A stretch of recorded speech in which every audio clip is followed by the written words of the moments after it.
We are back on the Rational Boomer podcast. Hopefully, your day is going well. It is Friday. We have a guest on today. We have a guest that's been on one time before, Danz. That's spelled Danz. Last time he was on, the first time he was on, he also had his wife or partner, uh, Lisa. Lisa. Lisa's sleeping now. Same place This my wife is at right now. So right. So this is a solo flight. so when the cat's asleep, the old fucks talk shit. That's a new phrase I made up. So, You sure did. well, and you're not as old as I am, so I shouldn't group you into that section. Don't worry about it. Believe me, I feel as old as I look. Well, I don't, because I know. Um, Dan's, just to remind people, Dan's is in New York. You're in New York City, right? Yep. You can see by my Rangers jersey. Absolutely, absolutely. And Dan's is a personal chef. Mm-hmm. How's business? This has been good. It's been good. It's been a little bit steady, a little bit noisy, but it's clients here, clients there. I don't try to, overdo it. I try to keep the same locale and, keep them all happy. That's my job, is to keep them happy. What kind of people hire you? I mean, really wealthy people? Because I don't No. hire a personal chef. Oh no, no, no, no, no, no. Actually, quite the opposite. Well, I do have a couple people who are wealthy, but most of the people I am are pretty middle class. But they need it because some of the people that I have are elderly and disabled. Okay. So their thing is not to they want to be able to take care of the meat and potatoes things that they can't do themselves anymore. I got you. You know. What would you say your the best thing you cook is? I've said it before and I'll say it again. Pizza. Pizza? Yes. But Gotta love alongside of pizza. that, but alongside of that, I also make a pretty mean meatloaf. Oh yeah. Oh yeah. See, I cook too. My wife doesn't cook much. I learned Mm-hmm. from my mom, and what I do is pretty utilitarian in the sense Mm-hmm. that I just make the basics, and I can do it, and it's edible, and uh, but I've always admired people who are chefs. I know my son is kind of intrigued with the whole thing, not to the point where he'd be a chef, but the whole cooking aspect of it. What I do like about it, there is a certain artistic flair to the whole thing, Sure. and it's pretty it's pretty intriguing. I'm going to give you a recipe for free, okay? Go ahead. Shoot. You may want And to I'll write give and this. I'll give you one back as well. Okay, Go on. you may want to write this down. This came from the 60s in South Mm-hmm. Minneapolis, urban Okay. South Minneapolis. Uh-oh, I'm scared already. My mom, typical white lady, white family, Lutherans, typical Norwegian background. Okay. And hot dishes are big in the Midwest. Yes. You call it casserole, but we call it hot dish, and we're Hot right. dish. So, Mhm. but my I'm mom was familiar. my mom was in her 20s, and she had Okay. four kids, 20s, maybe 30. She had four kids, and she was just going nuts. And I never understood why she did. And then when I had two kids, I go, holy fuck, how did she do that? But she'd be a typical mom, and she'd want to make dinner for four kids. Dad maybe not around, and a hot dish comes to mind. But even making a hot dish is a little more involved than she had in terms of time. So here's what she would do. Mm. She would take cream of mushroom soup Okay. and tuna, put the Okay. tuna in a cream of mushroom soup, heat Yes. that up, put plates in front of us, take Mm-hmm. take a handful of potato chips, drop Uh-huh. it on the plate, and Uh-huh. pour that shit over it. You know what? We love that I motherfucking sure shit too. you did. We I loved it. sure you did. Now you can use that anytime you want. I'm pretty sure. Listen, nothing will beat my mom, who would literally take a potato and a carrot, boil them together, mash them together. Okay, put a little bit of butter, serve that in a bowl with five kids.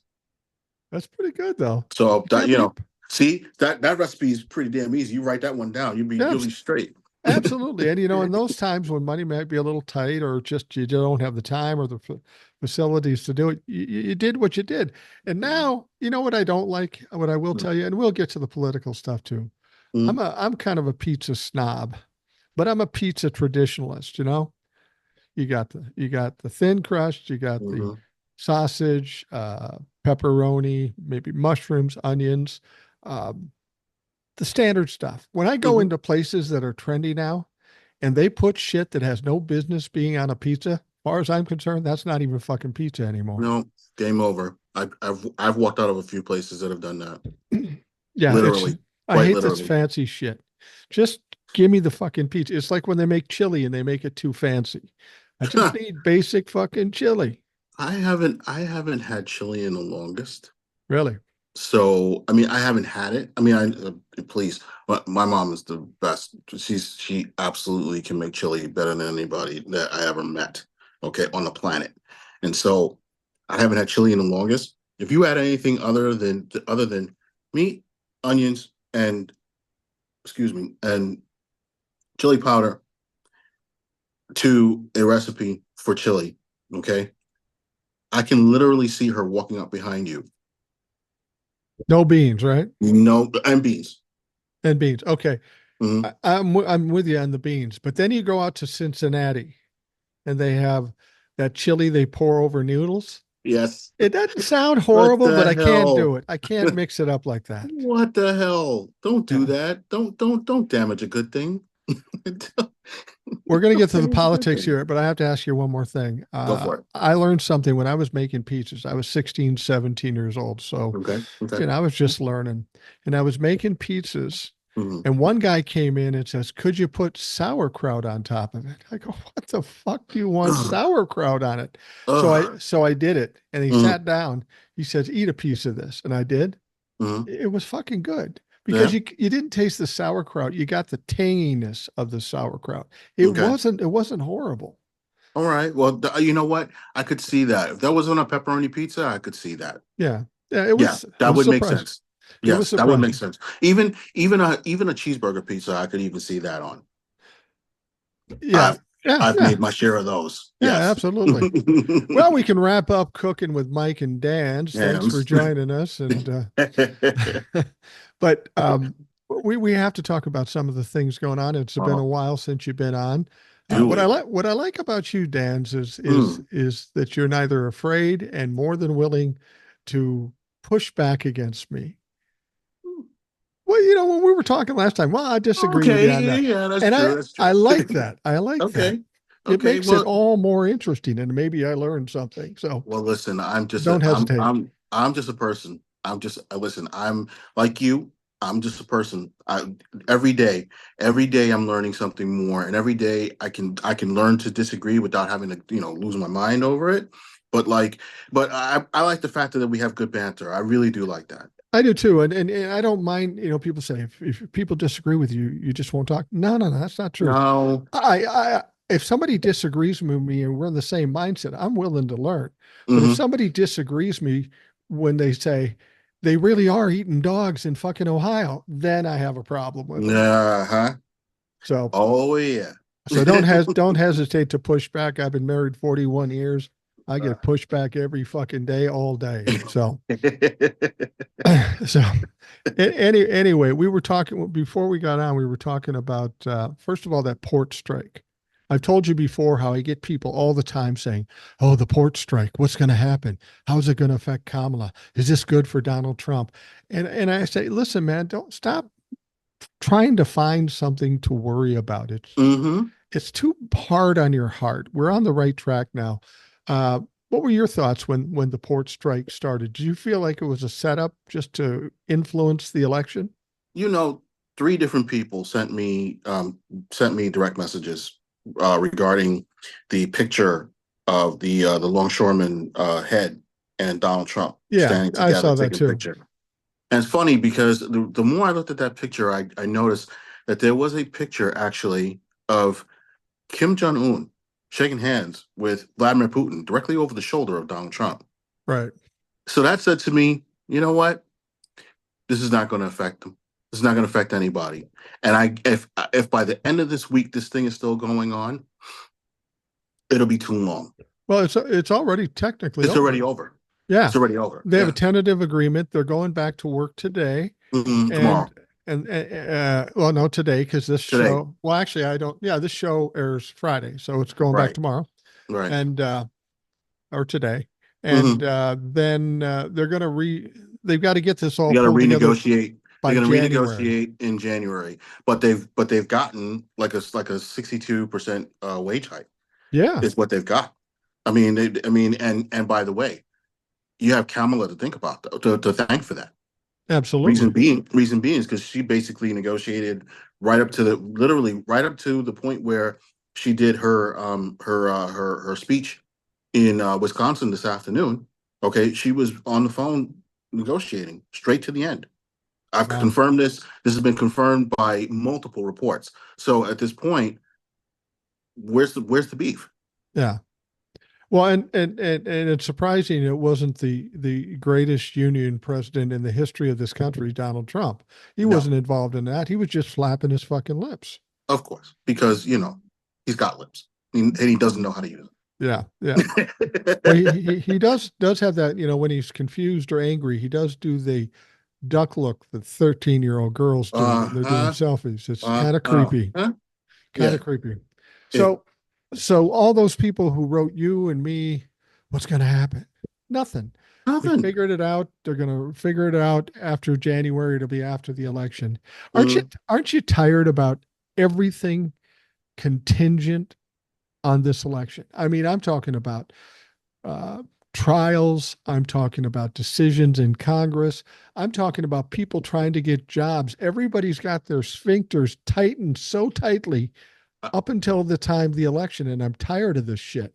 I think the thing that most people are tired of is just being tired. Yeah, And because everybody is tired, because it's been 9 years, you know, again, I can reuse the phrase, but where's the beef? Where the hell is this putting this guy either in front of a court to be tried, or in front of a jail cell, or in front of a firing squad? And that's what I think a lot of people are tired of. And so all the other things are pretty much secondary. And I think what makes them secondary in each case is that we all know that there are subjects we've all got to deal with individually and collectively, both as a nation and as separate states and even separate cities. I mean, you look at my city right now, there's a guy running around here who just got indicted just the other day. Mayor of New York City just got indicted. Boy, yeah. that was a good thing to see. But it's so rollover at this point. Everything is so it's the same brand of nonsense, and it's the same brand of corruption. And the more you're looking at it, you're just wondering, when's the hammer going to finally just come down, so that we'll stop worrying about these things and then connecting the need to worry about whether or not the election is going to be affected by this or affected by that. But I Right. think what we really all are is just tired I of think that. I think we are tired of it, and I think it will have an effect on the election where people will just take the route, whether they're Republican or Democrat, they just want to say, fuck it, let's just calm this thing down. It was calm with Obama. It would have been calm under Biden if not for Hmm. Donald Trump. Hmm. Since you brought it up and in your New York City Hmm. and its current, your mayor got indicted. Sounds like Hmm. he's done some fucked up shit. What's the vibe around New York City about that? A lot of people here feel that this was coming, and I'll tell you something that maybe a lot of people don't know. Eric Adams, who is the mayor, was a former police officer, Hmm. and from the time that he ended his police career in 2013, he began his political career in 2014. From that time, there had been several complaints about Eric Adams, including some people who had been dropping hints that he had had a couple of different sexual encounters with some people that he had actually incarcerated during this time. Wow. Now, from that point on, there have been questions about dirty deals, about who's in the know and who does he know. And so from the point when he became, now you're not going to be familiar with this, so I'm going to just lay this out as gently as I can. As you know, in New York City is comprised of five different boroughs. Right. Boroughs are sectioned within the city. There's the Bronx, Queens, Manhattan, Brooklyn, and Staten Island. And Eric Adams was the borough president of Brooklyn. That means that he was in charge of the administrative things, had to go directly through him before they became, before they hit the mayor's desk. So whenever you had, potholes that needed to be fixed, it would go to Adams' office as the Brooklyn Borough president. He would then have to get clearance from the mayor to allow for this to be properly funded. It goes to the controller. It comes back to the mayor. It comes back to the borough president.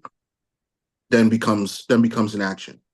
So Adams consistently would find lots of different things coming on his desk, and there were constant federal questions about whether or not he was actually executing, because suddenly you'd have all these complaints from a little group called NYCHA. Now, I don't know if you've ever heard that. That's No, I haven't. basically the New York City Housing Authority. Okay, the Housing Authority is responsible for certain buildings in the city, and these buildings were being well undermanaged. And they were so undermanaged that Eric Adams became someone who, there were questions about whether or not, he was authorizing this to happen and putting a stop to that happening. And then where was the money going? Right. And so there were investigations that went into him, and then eventually the previous Mayor Bill de Blasio. There were questions about whether or not, money was going to the right places. The thing is that Eric Adams was stopping a lot of that money from going where it was supposed to go. Hmm. And it was funneling, and it was being funneled into a lot of other things. So this investigation has begun to turn up. And one of the things that this investigation has turned up is that he's been receiving a bunch of bribes. He's been charged with 5 counts of wire fraud. Wow. Now, his don't come from just in the city. His don't just come from in the state. In fact, his some actually come from overseas in some cases. One of the things you may not have heard about is the fact that he apparently managed to find himself in a bribery scheme with Turkey. Yeah. Yeah, I heard that. And that one is a strange one, but it's not so strange. One thing you may not know about Eric Adams is that both he and Curtis Sliwa, okay, I'm sure you've heard that name Yeah, before. I know who Curtis Curtis is. Sliwa, Curtis Sliwa was at one time, well, he still is the head of what's called the Guardian Angels here in New York City. It's a Right. vigilante. Basically a vigilante group. They don't carry weapons, but they most certainly, will show up on subways and on some city blocks, calling themselves protecting the city. Hmm. Rudy Giuliani is close friends with both men. Right. Okay, so this starts to smell of conspiracy. If Eric Adams is involved in this, Curtis Lee was most certainly involved in this. Rudy Giuliani is most certainly involved in this, and it just keeps trickling down. This particular group of politicians, they are not. The word I'm looking for is they're not separate from each other. They're not. Yeah. They are most certainly connected at the hip. And I would be concerned very strongly that the guy who's currently running the Southern District of New York, which is the court system here in New York City, is specifically going after him. This may end up being one of those cases that you hear about maybe another year from now, and you hear about maybe about 30 to 40 different people being nabbed in this particular situation. Don't you find it interesting? Mm, I feel like we're in a turning point time. mm. Like we're headed for a reckoning. Oh, You definitely. you hear about what's going on in New York, and that's much more than we knew Mm, was going on. And that sounds very extensive. It spiders out to so many things. And then you hear about Diddy and all of the music and entertainment industry. Then you look at Donald Trump with all the crimes he's committed, Hmm. and Jack Smith puts out a briefing, and he's basically talking about so far unindicted 77 other people. Hmm. There's a lot of shit sitting on the table that's going to come to a head probably after the election. It sounds like a reckoning day for a lot of shit in this country. I would not be surprised. I'm glad you said that. I'm glad you put it the way you put it. I would not be surprised if starting from Donald Trump down, you start seeing literally groups, bands of people, caravans of people going before each court system, whether it be locally in some cities, in some states, or just going before federal court. Because, in my opinion, it's funny. We that the last time that you and I that we were all on, Lisa was offering the fact that she's a bit of a conspiracy theorist. Yeah, yeah, My first thought was when you just brought up Diddy. You know, Diddy's biggest problem right now is that he's got a lot of bodies, yeah, and there's going to be a lot of celebrities that are going to be connected to him. But I also believe that there's also a lot of high-ranking officials who have let him get away with doing a lot of things he shouldn't have been doing and turn the other way. And I think this is going to be the case, and you're going to see Hollywood meet the political forum, and the two of them together are going to end up being tied like this. And as you start pulling these strands apart, you're going to start seeing handcuff after handcuff after handcuff after handcuff. And it's just going to be, this feels like it's just going to fold into so much shit that we're going to just have to just turn off the TV. yeah. I mean, to me, it seems like when I say a day of reckoning, I see Mm-hmm. what's happening with the music business, the entertainment business, with politics. Everything's still on hold because of this election, because MAGA holds a certain amount of power. But when that's gone, it feels like it's going to cave in. And what it's going to do is change the whole landscape of the Mm-hmm. entertainment business and even Mm-hmm. the political business, too. And People I'll are going tell to have you, to behave differently because this shit's been going on for decades. It's just now decades. like a pimple that's finally come to the surface. I agree, and one guy who I think has been very suspiciously outward and has had way too much to say over this last little while is Elon Musk. Yeah, isn't that interesting? It's very interesting for a guy whose business is floundering, and we're watching it floundering. Okay, this is I would think I would want to be so quiet if my business was ready to go under. I wouldn't want to talk to anybody. No. I mean, and knowing that I have so many hands in so many like on so many pots, you know, I just want to avoid getting burned. I don't want anybody to talk to me. I don't want my name brought out there. But this guy keeps showing up in places and trying to get himself involved in everything. Yeah. And to me, that's a very suspicious thing. Well, That's very suspicious. somebody came to me early on with the Elon Musk thing and some of the things going on with when JD Vance was named the vice president. And they Yeah. said to me this, they said, well, you know what's happening with JD Vance? Don Jr. wanted him to be the VP candidate, but he was really backed by Peter Thiel, the Hmm. Hmm. tech Hmm. bro who's worth Yes, I billions, know him. I know and him all. and Elon Musk. And I'm Hmm. thinking to myself, why would they want to do that? And they go, well, that's the thing. They see Donald Trump as 78 years old, not in the best health, not in the best state of mind. No. He gets to be president.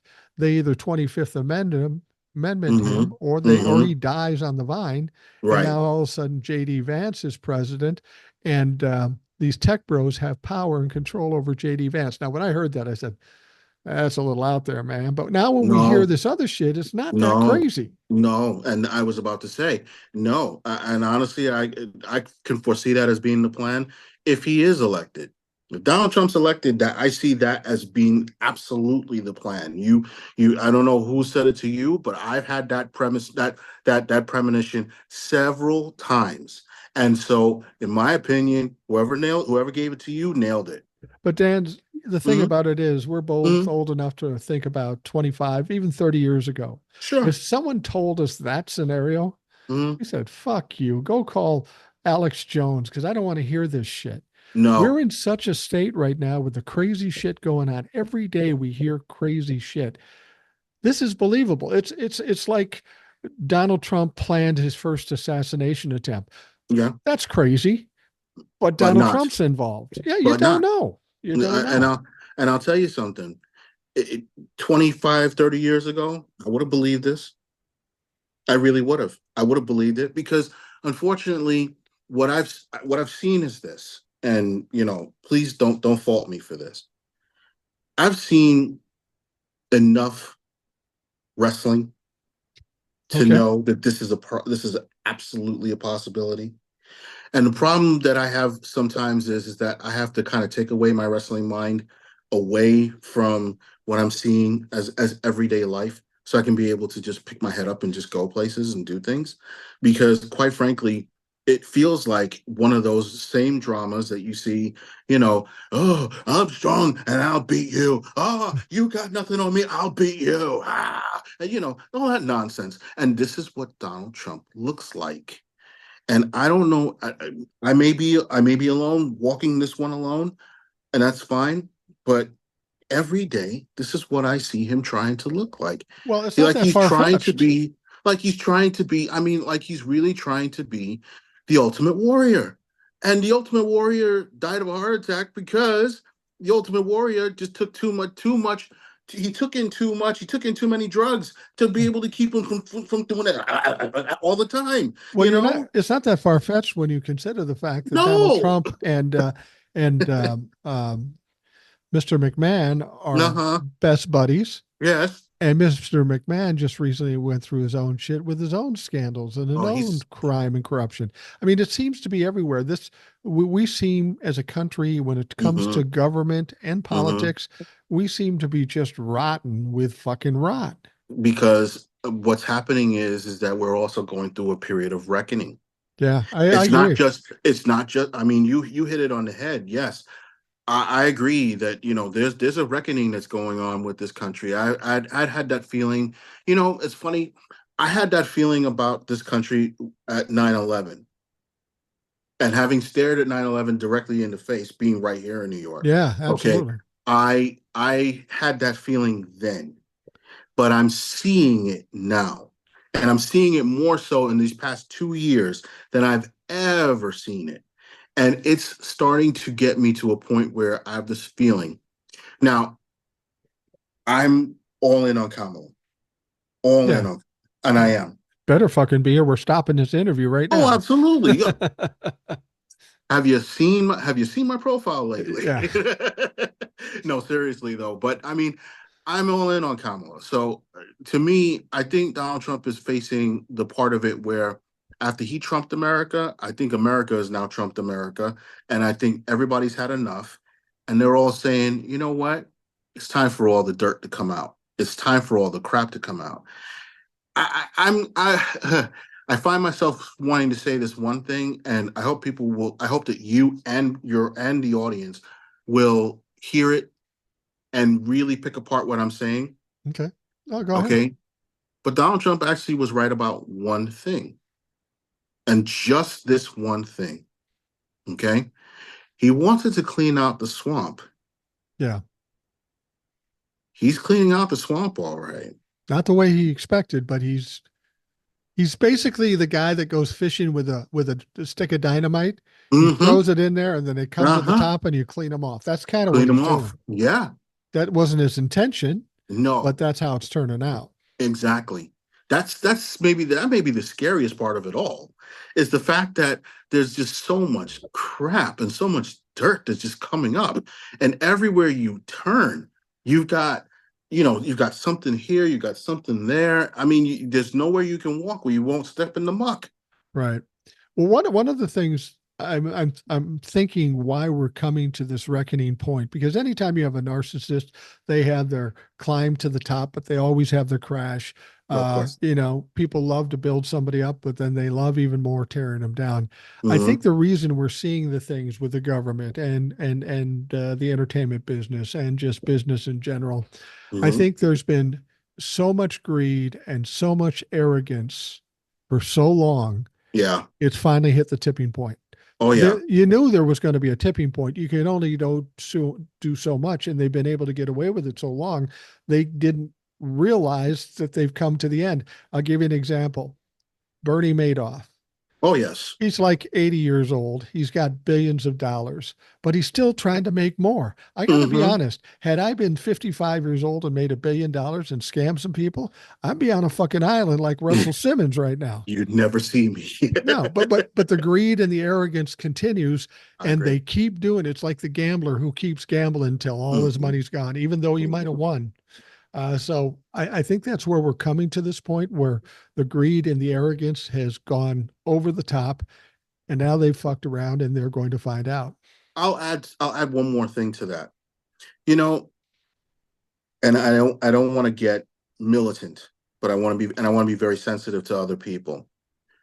You know, one thing that's true in this country, the system itself, the construction of it, Yeah, is an inheritance of ill-gotten gain.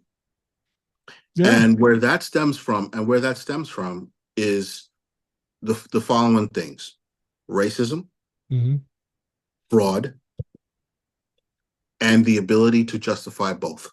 right, And one thing that I have come to notice is that in this last little while, this last little reckoning, from the day Joe Biden became president, when he not when he was elected, when he was inaugurated and became president, I have seen this country have to stand up and have to apologize for a lot of things that they were trying very hard not to have to apologize for.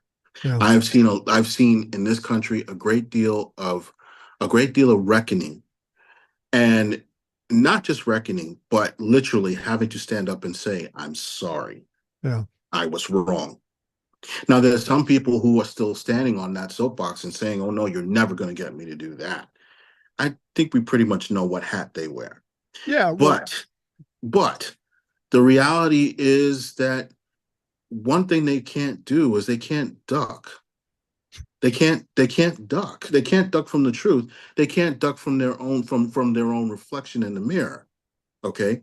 And a lot of them are staring at it, and they're finding themselves. And this is one part of what I'm starting to see when I see the Liz Cheney standing next to the Kamala Harris's and the like. I think there are a lot of people who are standing up and having to stare at the idea that, wait, we wanted that power, we wanted that opportunity, but at what cost? yeah, And that cost is too high a cost.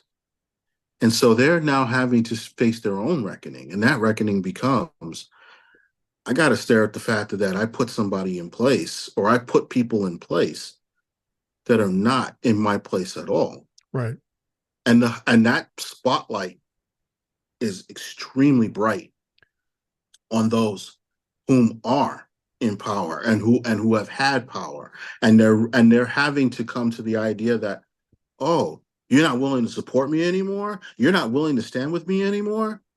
Yeah, no, I well, want to well, live. well. The thing about it is you're talking about Liz Cheney and Kamala Harris campaigning together, Sure, sure. and a lot of people overthink this shit too much. Some people were going, "Oh, it's great. I love Liz Cheney. She stood up against Donald Trump, Hmm. and we should put her in the cabinet and all that stuff." I go, "Wait a fucking minute.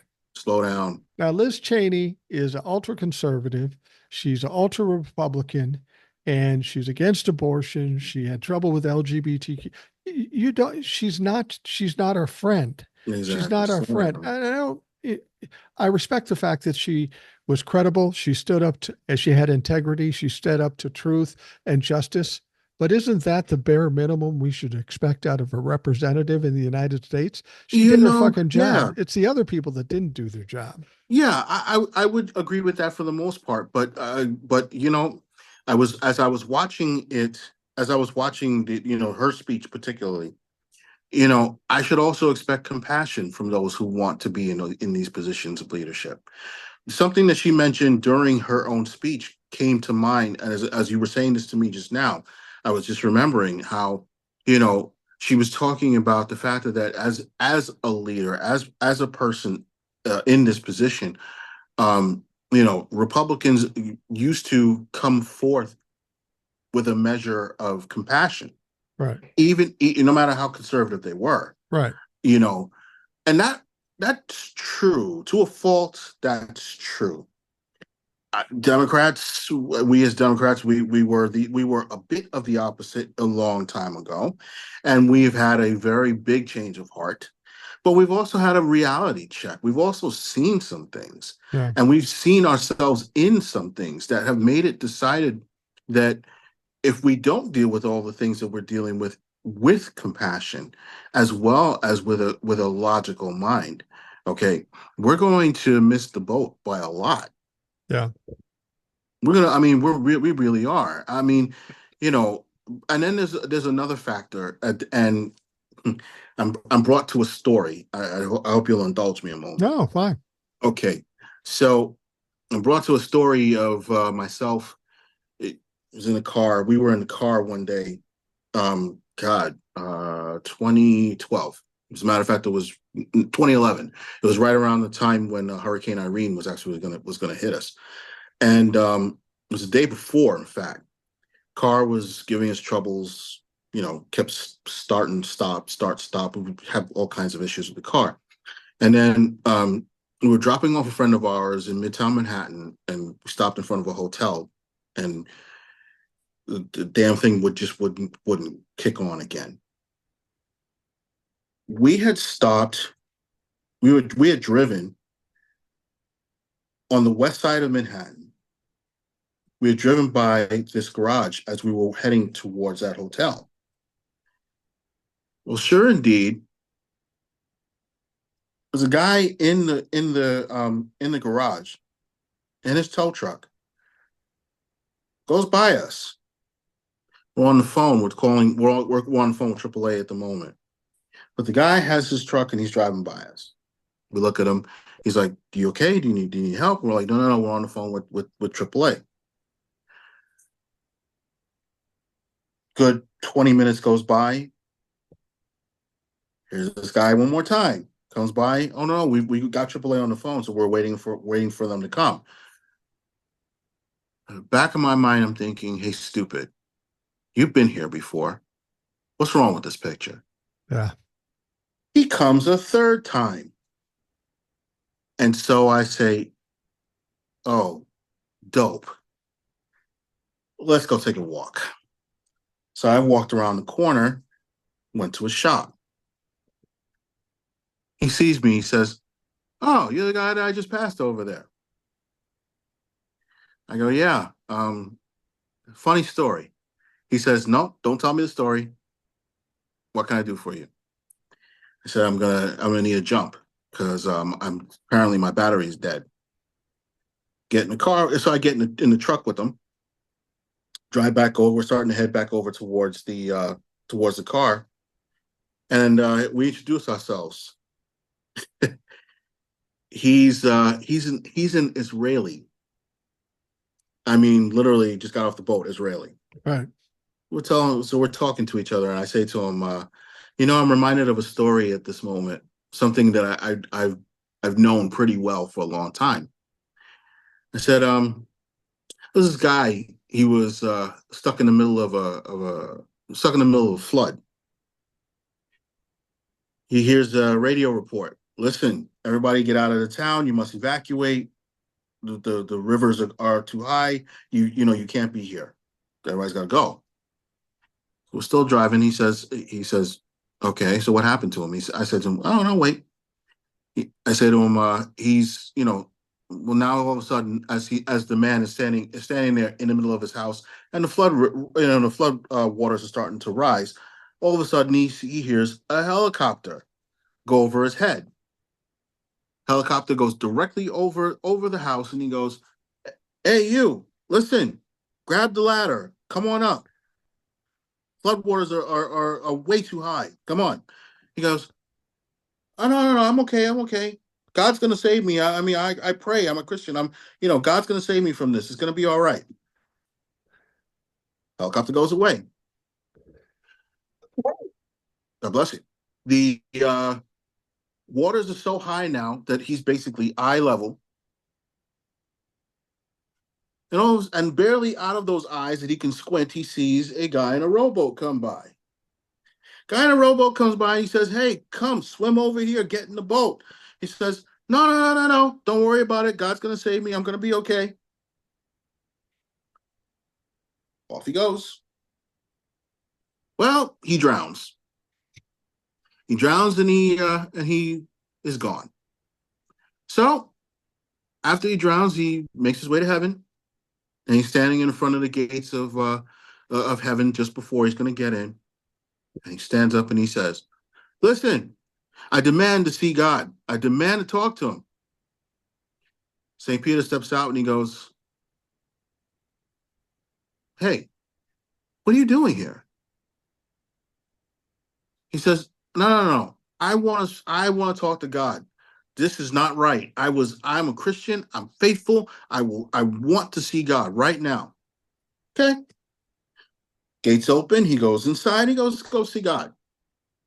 He says, "Lord, I've been praying all my life. I have been faithful to you. I have been your humble servant. You were supposed to save me. What happened? Why am I here?" He goes, God looks at him and he says, "Man, I sent you a radio report.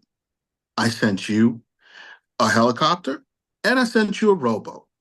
Can you tell me what are you doing here?" Exactly. Sometimes just things just happen the way they're supposed to happen, and some people can't get out of the way of their own situation.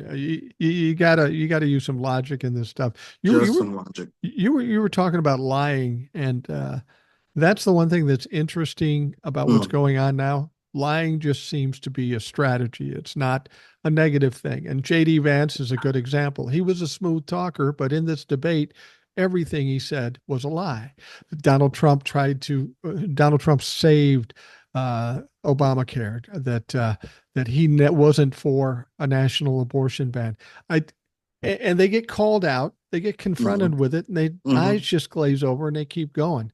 That's the most troubling thing, how these people are willing to lie, and when they get exposed, they just move on to the next lie. Well, now let me give you the other side of that story so that you can understand where the lie is least effective. So as we're in the car, and I told him the story, he starts to laugh, and he starts to laugh at me. And we get out of the car, and he introduces himself to Lisa, and he says, um, "Listen, I'm Israeli." Lisa, being a Jewish woman, she goes, "Oh my God, you found from the motherland." So he grabs his cables, and he starts to jump the battery, and we start to have to ride together because he's going to take us over back to the garage. We have to go back to the garage and go get a new battery. Right. All right. He says to me, "Listen, I can't charge you. I'm going to charge you for the new battery, but I've got to be able to take it in cash. In other words, you can't pay me with a credit card. If not, I have to charge you tax. So in order to pay for it, why don't you go right down to the ATM? It's right down on the corner. Okay, grab you some cash, and I'll take care of putting in the battery for you." So I leave and I go down, grab the cash, come back. Lisa and the guy are laughing. I mean, chuckling their heads off, and I'm wondering, like, what the hell? Why? What's so funny? Well, here's why. There's this guy who comes down the street, looks like a straggly old man with a dog.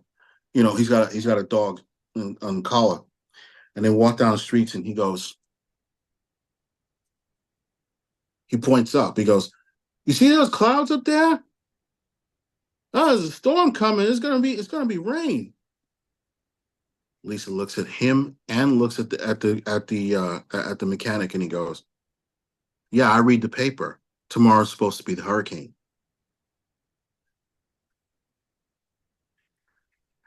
Everybody's laughing. He looks at me and he goes, "No wonder you're fat." He looks at me and he says, "No wonder you're fat. You're full of laughter. This girl's funny. She keeps you laughing."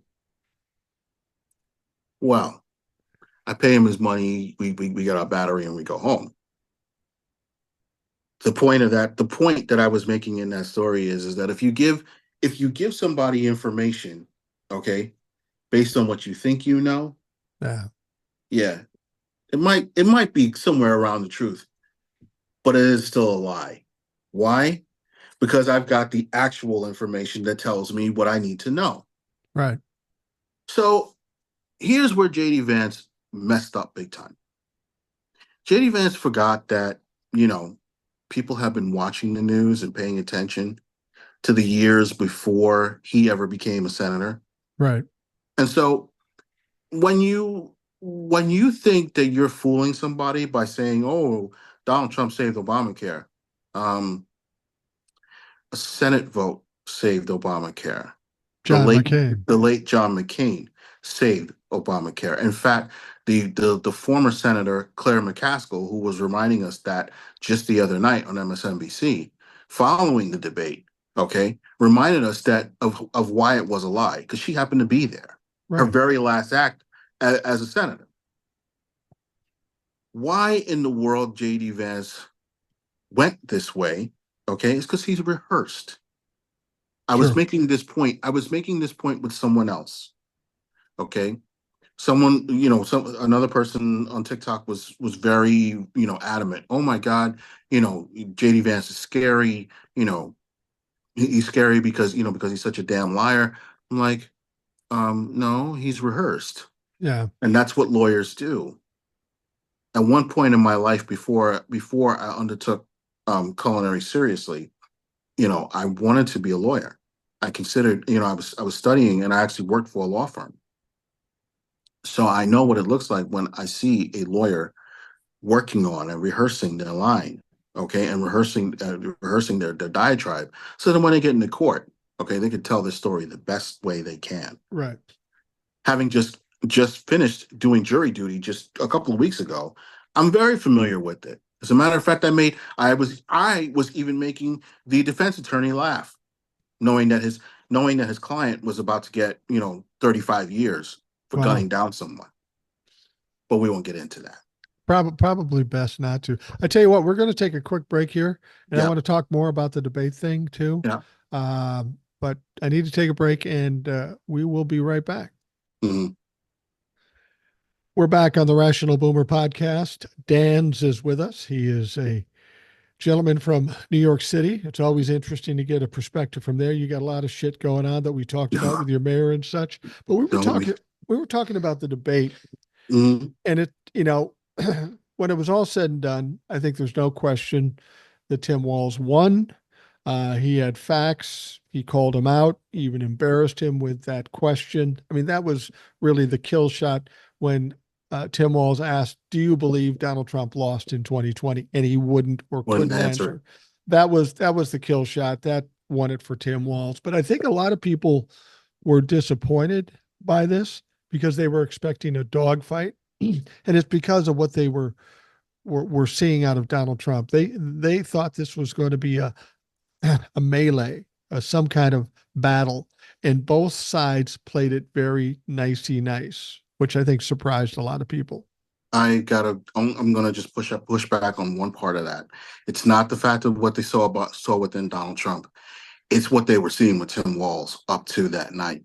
Tim Walz had been. I mean, I told you the story about the night when I first saw him.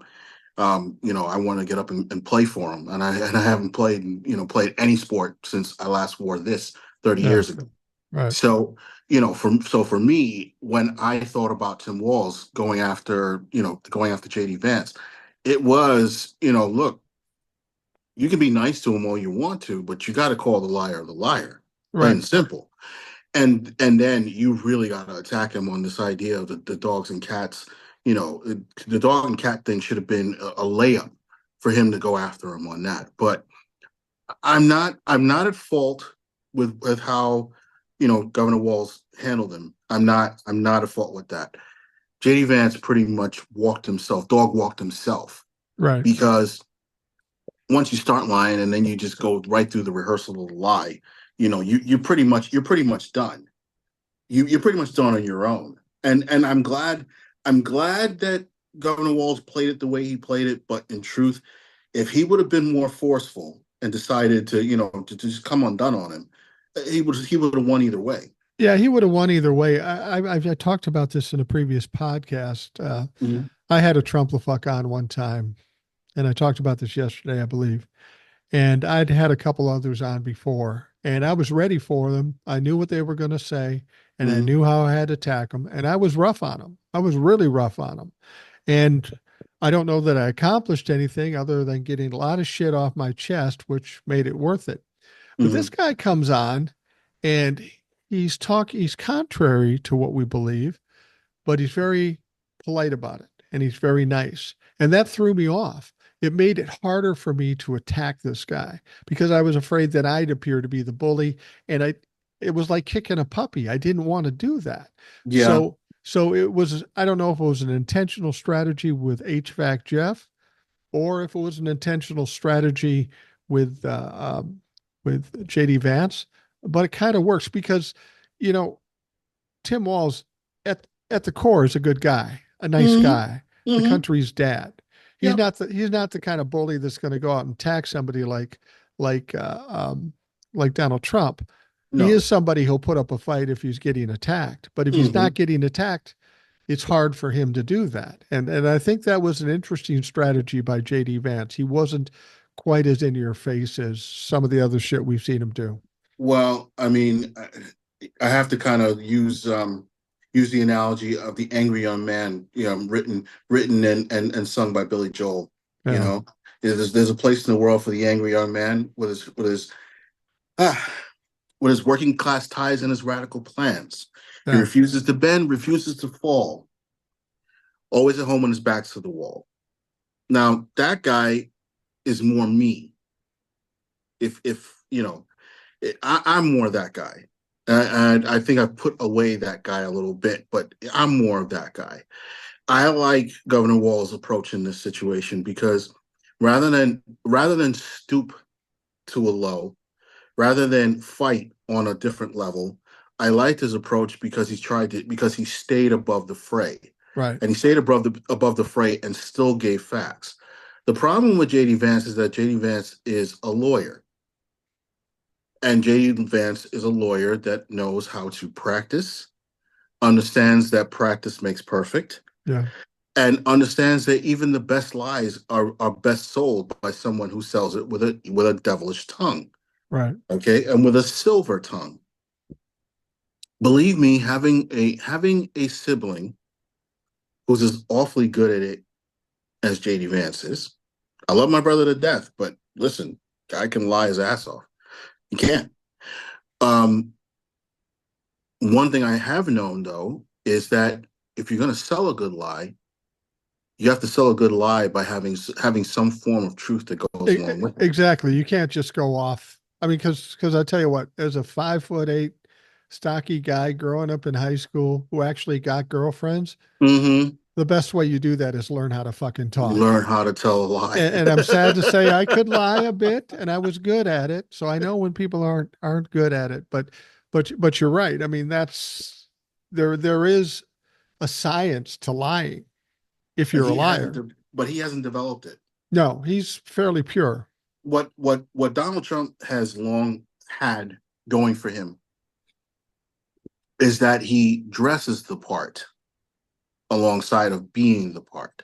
Yeah. The thing that he weaponized long ago. And I mean, if you ever take a look at some of his earliest clips, Donald Trump learned how to lie without lying. Okay. He learned how to talk and even even when he sounds like he's so full of shit, you just walking around, you just looking around and just see the mud all around you. Okay. Donald Trump understood one thing. He understood how to sell a lie. You have to True. sell a lie. You do. JD Vance does not know how to sell a lie. The one thing Donald Trump does know how to sell a lie, Mm-hmm. but the fatal flaw with Donald Trump, he makes one mistake when he's selling the lie. Sometimes he oversells the lie Oversells. and he Mm-hmm. keeps pounding on it. So it's like, Mm-hmm. I know it's not true, but I'm going to keep telling you this so you finally believe it or just give up and don't want to deal with me anymore. And that may have worked in his family, may have worked in school, may have worked in business, not in a big boy world here. No. Mm-mm. Roy Cohn 101. Yeah. What you just described is Roy Cohn 101. But that died the minute he got in the White House. The Yeah, minute he got in the White House. Because absolutely.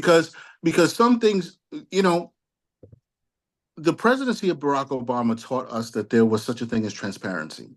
Yeah. And there's such a thing as presidential transparency, even though it is the job of many to keep the secrets. Okay.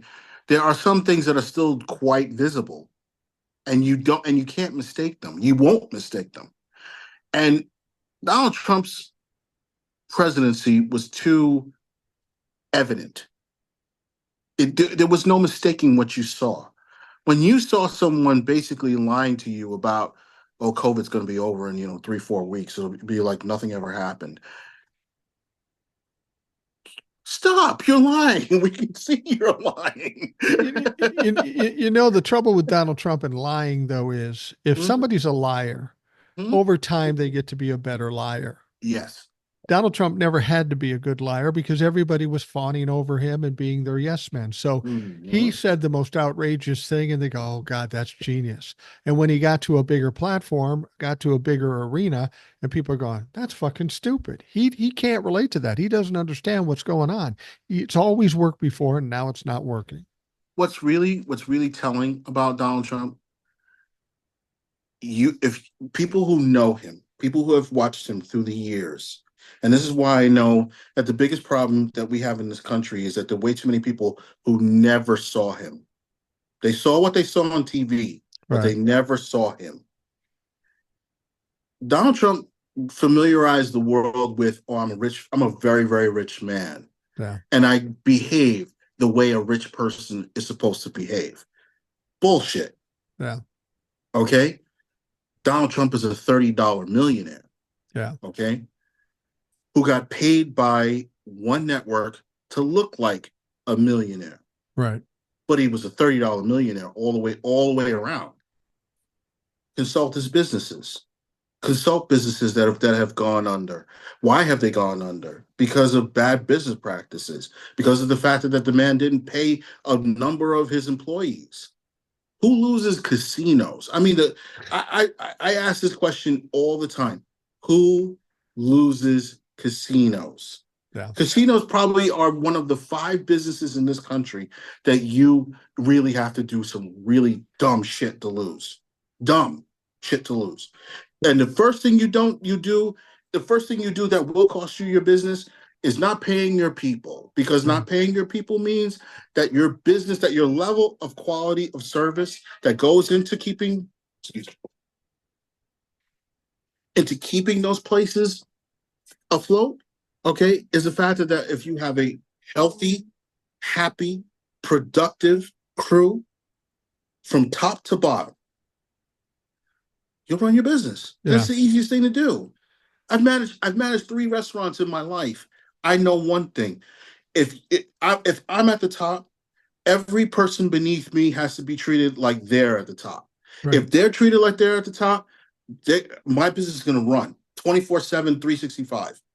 It's No amazing. issues. It's amazing how many managers in all kinds of business, big, medium, or small, don't understand their job. Their job is to keep them as the people underneath them as productive as possible in whatever way you have to do that. And if you don't do that, you're going to fail. The easiest way to take care of your external customer is to take care of your internal customer. Yeah, Simple as that. absolutely. So we have the debate. Mhm. Everybody's excited about the debate. That's the big story. we're going to be focusing on that. And then all of a sudden, nobody gives a shit about the debate. I mean, that's how this has been going, the news cycle. Now we Sure. get Jack Smith coming out with his brief, his huge brief, 165 pages. He turns it in to the judge. I thought it would take longer, but the judge then releases that. And there's all kinds of shit that we didn't know before, and we thought we knew everything. It's fucking amazing how bad the information is in this document, not only for Donald Trump, but for 77 other people who are in the fucking mix too. Have you read the whole thing?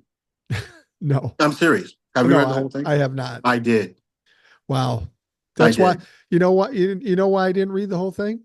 Because I knew somebody on this show would have. I, I I, did. Well, I did you. I've Well, I read did you the bits and favor. pieces. Thank you. Thank you. You're So welcome.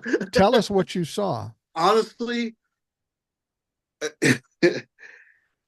there's.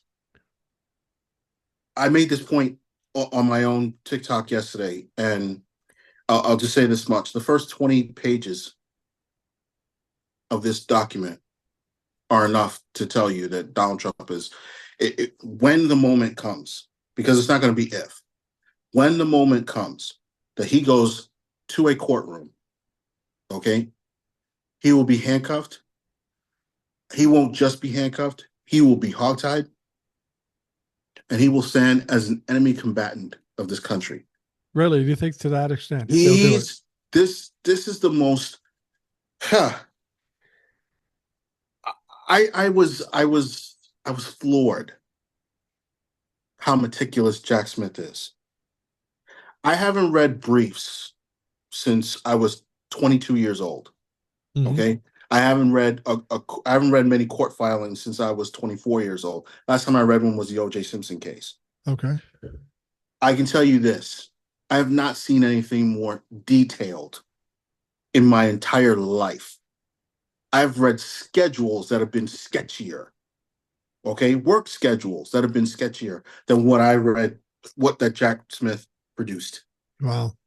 This thing, this thing scares me because when you hear the words, when you hear the word, I'm trying to remember the way he phrased it. He phrased it ambiguous. It was the words were ambiguous stand, ambiguous stance of trepidation. When you hear someone say put those four words together in a sentence, you're talking about should I or shouldn't I go ahead and do what it is that I should or should not do. In Donald Trump's case, he did exactly what he should not do. In a moment when Mike Pence gave him do or don't do, he gave him the choices. Look, understand, you're going to lose. Okay? You lost. Understand that you lost. Call it a day. You lost. You can do one or you can do the other, but understand you already lost. When I saw that, I said, Donald Trump is going before the firing squad. He may not even make jail. I've heard other people say that. Is that realistic these It days? is. It is. It's Really? treason. It's treason. I mean, what you Mike, what we're standing in front of here, when we boil it down, we're talking about treason. Okay? Well, I think we've all said that for a long time, Yeah, but but nobody's this really kind of pushed it this hard I before. understand. I understand. But in this case probably even more than the documents case. And I thought the documents case was a pretty heavy case. I thought the documents case and the Georgia case were two cases where it was like, oh shit, this guy may be going to jail for the next 30 some odd years. This case, this DC case is probably the one from the minute that this one came up, I said, if there's one that says that smells like firing squad. It's this one. And But reading that, oh, well, oh, the reason we have the superseding indictment that we've now mm-hmm, been able to read mm-hmm, is because Jack Smith had to go back and retool after the claims that, or the decision from the Supreme Court to offer that's fine. immunity for official acts. Now that you've read this, the way, what you saw by the way Jack Smith If framed this, did he mhm. do it the right way to show what's official and not's official? Jack Smith laid out, he actually cut this in half, and he laid out that one third of what, no, let me say it this way. He did it in thirds. One third of what Donald Trump did would be considered official acts. It's the two-thirds in which there is a bevy of criminality. And one thing I see here is that Donald Trump had no qualms about how he conducted himself, how he wanted people to behave around him, and that he was forcing the hand of a lot of different people, and at the same time, others. And I'll specifically go back to Rudy Giuliani and Sidney Powell. And those two names are redacted, and you're like, no, I know who did that. Yeah. Like you look at certain terms, you're like, yeah, that's Sidney Powell. Yeah, that's Rudy Giuliani. And I've seen that man face to face, Rudy Giuliani. So I know that's him. He's spoken like that to me before. That's him. And that's how I knew. I was like, oh, oh shit. They have Donald Trump. They have Rudy Giuliani. They have Sidney Powell. I mean, I hate to say it, but I have a feeling that there's at least two good people that are going to get caught up in this. One may be trying to seek immunity eventually, but I don't think she's going to be able to get by it. I Who's don't that? know if she's going to be able to get by it, and that's Cassidy Hutchinson. Really? I really do think so. I hate it. I really hate it, but I think she's going to end up. She's going to probably end up with a, whether it be a minimal amount of jail time. I venture to say they would probably have to grant her immunity eventually. I don't know if they granted her full immunity. I know that they granted her immunity when it came to the January 6th Right. case. So if whether or not that folds into this, I have no idea. But if she's not culpable on what you see on the surface, there's a few things beneath. I don't want to go into too much, but there's a few things beneath where she would have to have been in place to do XYZ, and then you're like, oh, yeah, she could very well face like a couple of years in prison for that, if not. There is one person in that mix that has to be in that document. I haven't read the whole document. I've read bits and pieces. You've read the whole Mm-hmm. document, but there's Mm-hmm. one person who is kind of the linchpin of this whole thing, who Mm-hmm. does have immunity, and that would be Mark Meadows. Meadows, Meadows. the chief of staff. Mm-hmm. Uh, do you recognize his influence in I this do. document? I do, but I just, if I'm being honest, there's more, in his own drunken stupor, Rudy Giuliani pushes a lot of buttons here. Right. And he angrily points at White House counsel. And White House counsel is not of clean hands Yeah. in this situation either. But he forces the hand in all of this, in that Donald Trump wants control of the whole ball. Right.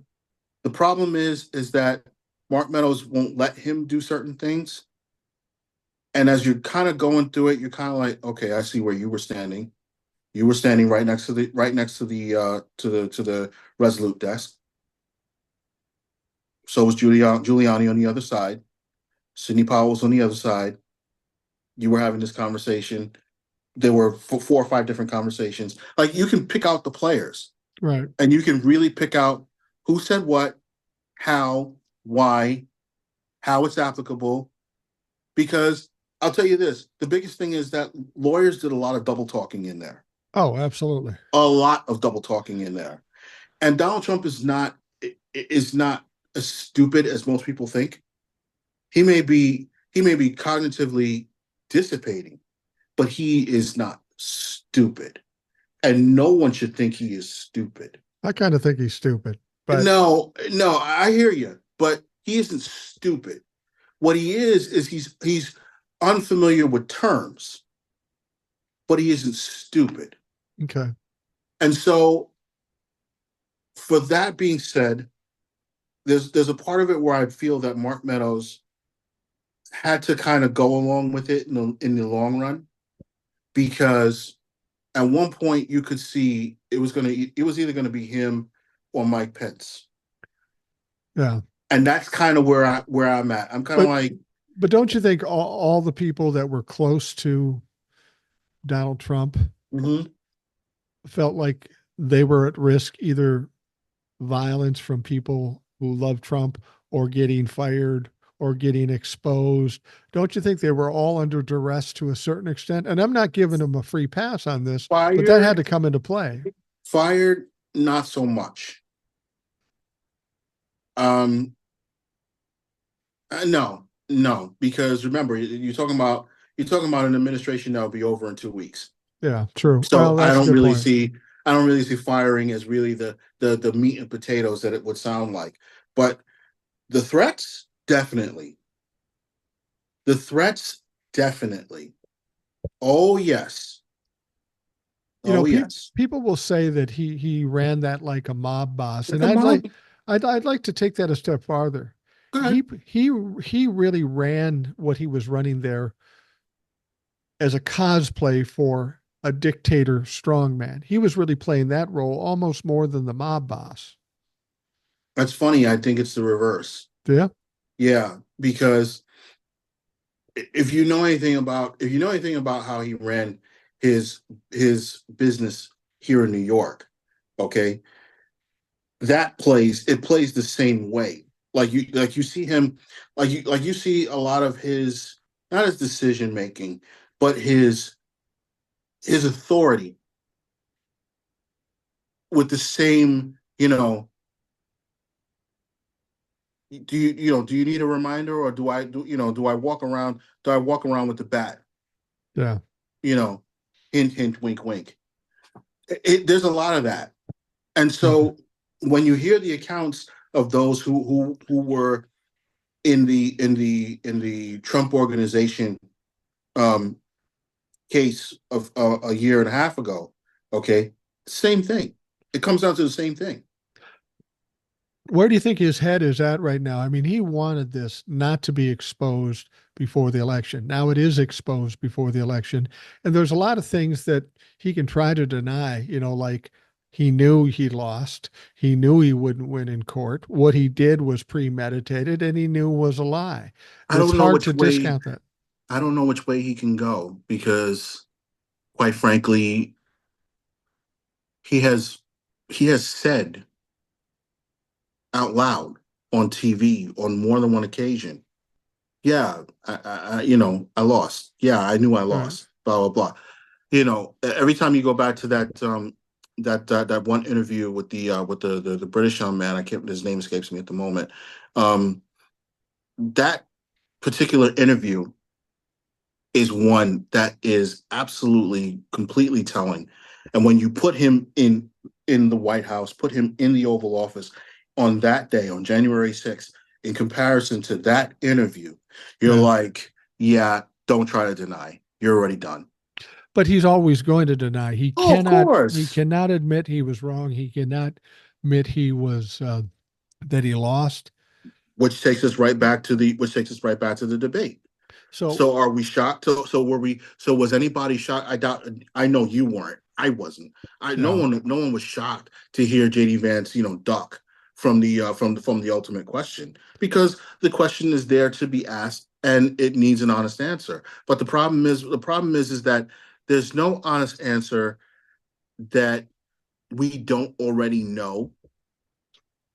And the thing about it So where is is he? why didn't he give the honest answer? Because he thought he'd play this off and thought he'd play politics. I honestly believe he didn't give the honest answer because he didn't want to piss off Donald Trump and he didn't want to inflame the Trumplafucks to Correct. threaten him. I think Correct.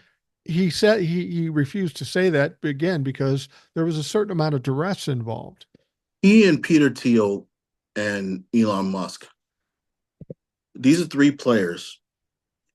Couch boy. Yeah, couch boy. Uh-huh. These three are players, and they're players of the same game. How long do I survive?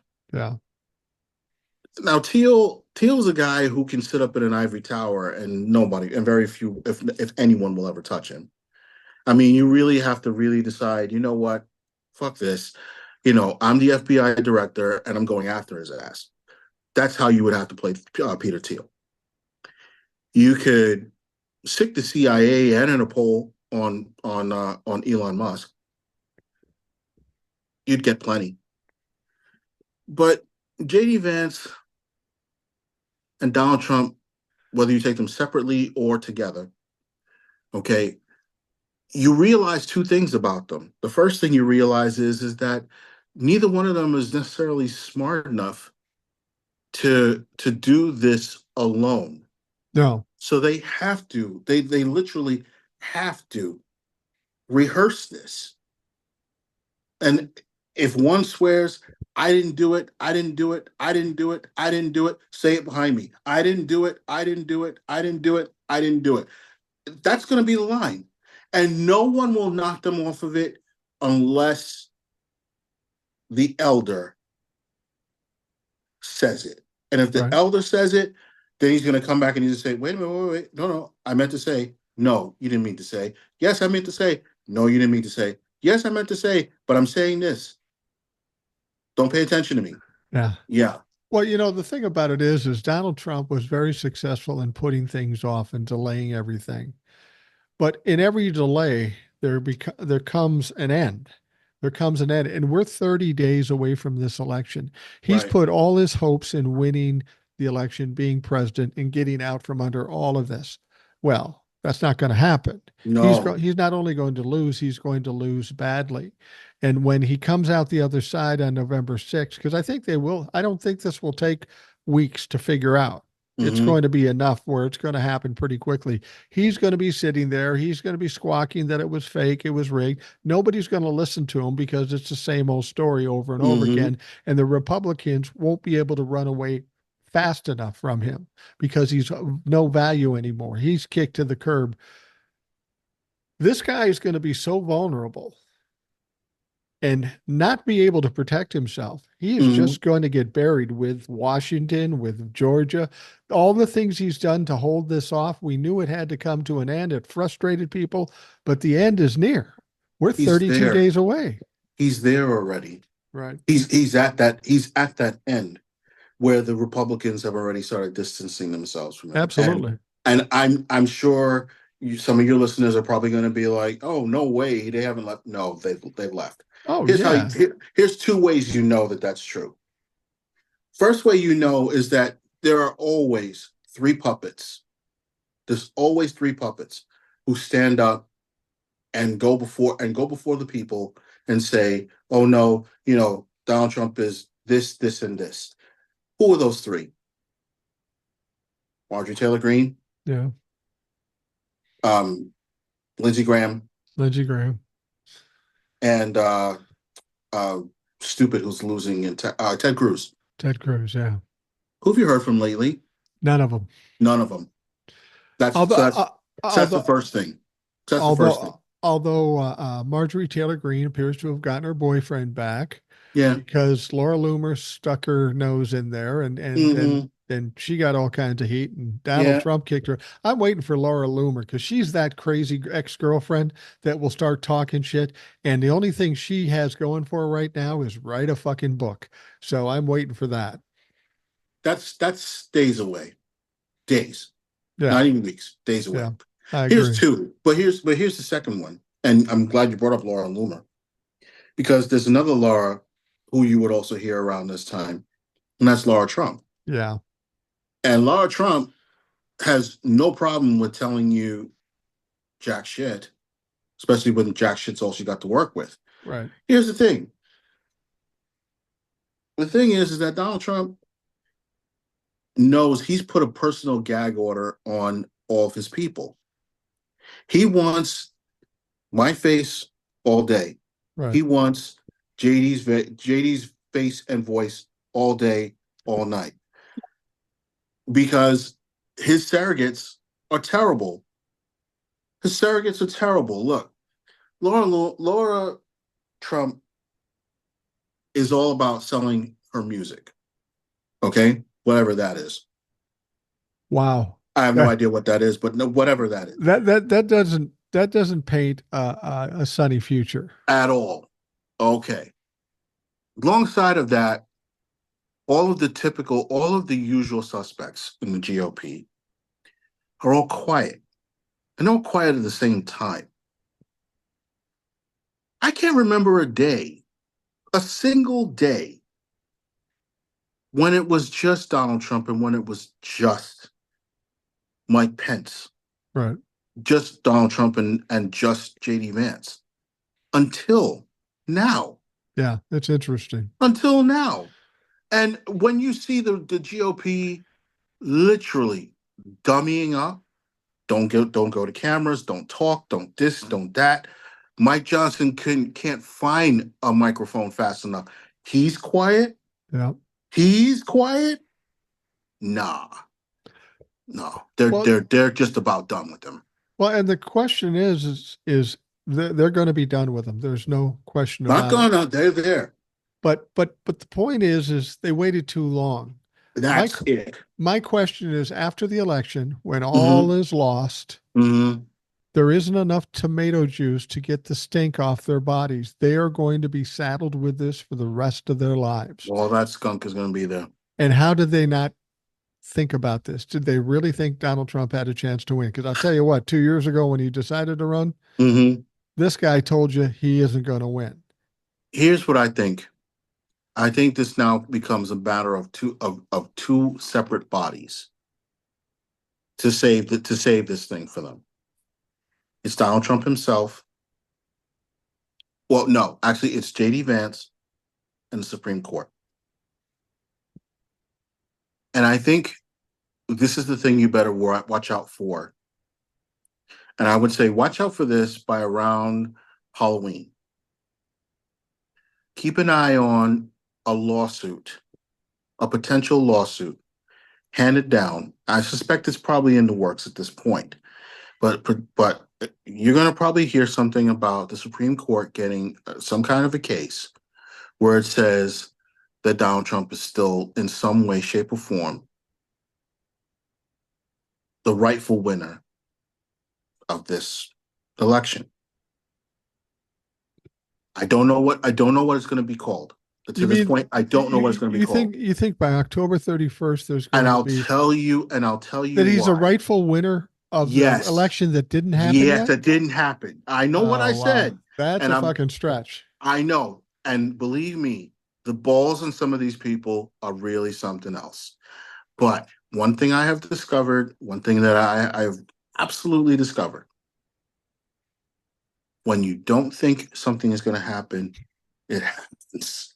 And if these people in particular haven't shown me anything, okay, they have shown me that they'll go to the highest length that they can go. Okay, that's even called trying to predict the future. They'll go as far as it's got to go to get where they've got to go. They know at this point it's White House or bust. And it's not White House or bust for a few. It's White House or bust for all, because the GOP is suffering from something that they're going to have to see. Their day of reckoning is coming, and I, theirs is the worst I, because there's a little thing called collusion. yeah. And let's not be shy about this. The collusion of the GOP most certainly put them in power back in 2016 and 17. And it's this collusion of power that will end them here in 2024, 25. Now, Dan, I'm going to have to push back on you Go for it. because people hearing that, I know how people are, and they're going to be Mm-hmm. scared to death. Oh my God, they're going to pull the rug out at the last minute. No. I don't think that's the case, and here's why. Mm-hmm. I think the Supreme Court sees what's ultimately going to happen. They're smart enough to understand that Donald Trump's going to lose, and he's going to lose big. Mm-hmm. And their full chest is starting to sink a little bit because they know if the Democrats get control of the House and the Senate and the presidency, their time is short. Things are going to change for them, and they're immediately going to be a lot tamer in dealing with this situation. I can't imagine that they are looking at Donald Trump as anything more than a lost cause at this point. Now it's a matter of trying to redeem themselves, and they aren't going to be able to redeem themselves because the things they've done are so fucking horrible. And there's not enough time. There's not enough time to run things through a court system up to the Supreme Court in 30 days. It doesn't happen. I agree. And then I have to disagree. And here's why. And there's been evidence of it already. You've noticed over the past couple of days, we've gotten some interesting lower court decisions that have been popping up. Yeah. Just today, we learned about the student loan forgiveness now being a thing. Georgia rescinds the abortion ban, okay, et cetera, et cetera. There's a few of them out there. So all of a sudden now we're having changes of heart from Republican appointed judges. And even and I go back to, and you were having this discussion, and Arlene was having this discussion, and she could not have laid this out more so beautifully. Okay, talking about the abortion, the rescinding of the abortion ban in Georgia. I could not have heard more eloquent words to let us know that somebody with a brain, okay, and someone with some compassion. This goes back to the earlier part of our discussion, okay, about the way that the GOP would often deal with things with compassion. That a Republican appointed judge in 2024 could find compassion in making a decision and even detailing how that decision could not be the law of the land. If there's nothing else that I've seen that judges Roberts, Alito, and particularly Clarence, no, not him. Kavanaugh. Kavanaugh. Thank you. That was the one I was thinking of. Those three judges, particularly, are going to have some do or die questions come up to them. Yeah. Between now and then. Thomas is a lost cause. You mean in this month? In this month. Really? Yes. And I'll tell you why I'm saying that. Because if you stare down the barrel of the calendar between now and October 31st, you're looking at a trio who Donald Trump in particular has influenced, not the way that they've influenced Clarence Thomas. Clarence Thomas is a lost cause. I agree. Yeah. And if there's anything that's true about Clarence Thomas, he won't be included when people who see it and realize, you know what, it's time for us to leave. It's time for us to leave this job. They'll leave the job. Clarence Thomas will have to be dragged out kicking and screaming. Yeah, you're probably right about that. Because that's the case, you're not going to get a Supreme Court that's going to look at this and think to themselves, you know what, it's not really about preserving our jobs. Because the guy who would have helped us, keep our jobs, he's not even going to be a part of it anymore. And they're going to go.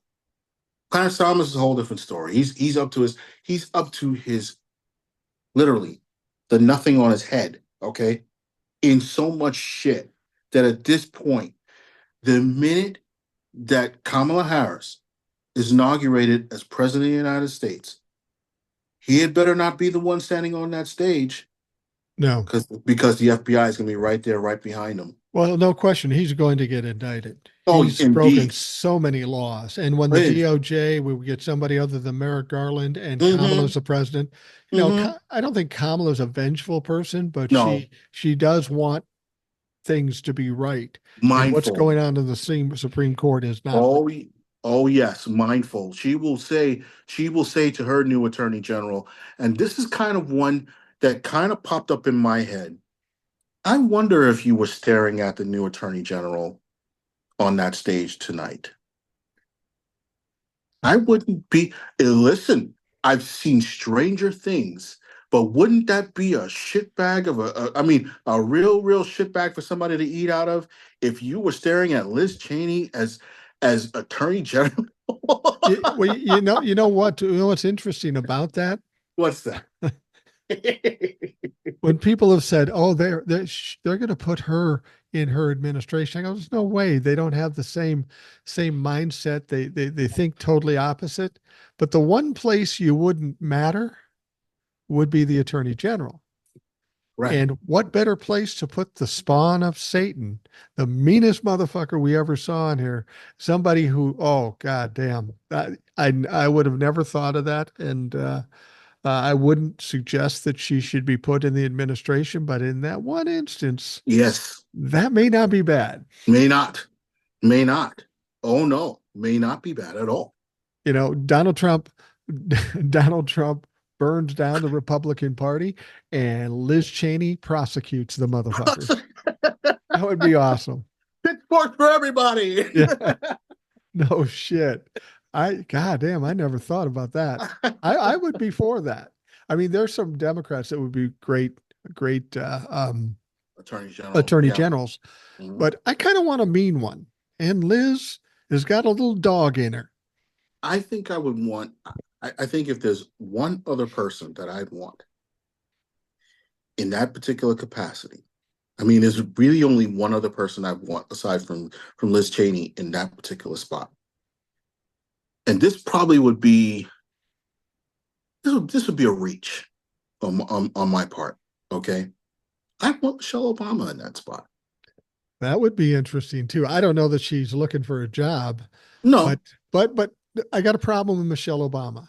go for it. She's the one that said when they go high, when they go low, we go high.